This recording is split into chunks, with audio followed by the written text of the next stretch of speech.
வணக்கம். இதில் வந்துட்டு என்ன பார்க்குறோம்னா, இந்த பதிவு நான் வந்துட்டு முன்னாடி கொடுத்துருக்கேன். என்னென்னா, கோயில் சிற்பங்களில் வந்துட்டு கச்சேரிக்கு வந்துட்டு ட்ரெஸ் இல்லாமல் வந்துட்டு இருப்பாங்க இல்லைங்களா? அதுக்கும் நம்முடைய மன ஆற்றலுக்கும் நம்முடைய முன்னோர்கள் ஏன் அந்த மாதிரி செய்தாங்க? அவங்களுக்கு தெரியாதுங்களா இந்த மாதிரி வந்துட்டு?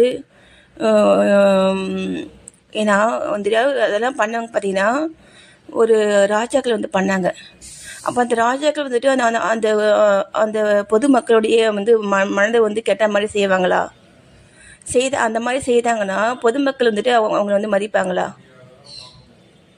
சொல்லுங்கள். அப்போ ஏன் அவங்க செய்தாங்க அந்த மாதிரி? நீங்கள் எல்லா கோயில்லையும் போய் பாருங்கள், ட்ரெஸ் இல்லாமல் தான் இருப்பாங்க அந்த சிலைகள் எல்லாமே.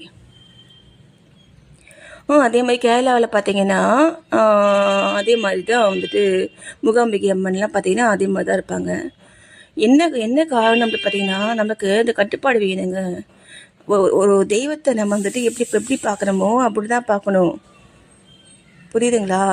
தெய்வங்கிறது பார்த்தீங்கன்னா நமக்கு நம்ம வந்துட்டு ஒரு உயர்ந்த இடத்துல நம்ம வந்து வச்சுருக்கோம் அந்த தெய்வத்தை. அப்போது நம்ம என்ன பண்ணுறோம், அந்த தெய்வத்தை எந்த எந்த கண்ணோட்டத்தோடு பார்க்குறோமோ அந்த கண்ணோடு அந்த மாதிரி தான் அந்த தெய்வம் வந்து நம்ம கண்ணுக்கு வந்து தெரியும். சரிங்களா? அப்போது யார் மேலே தப்பு இருக்குது? நம்ம மேலே தானே தப்பு. நம்ம பார்க்குற விதம் தான் வேறையாக இருக்குது இல்லைங்களா?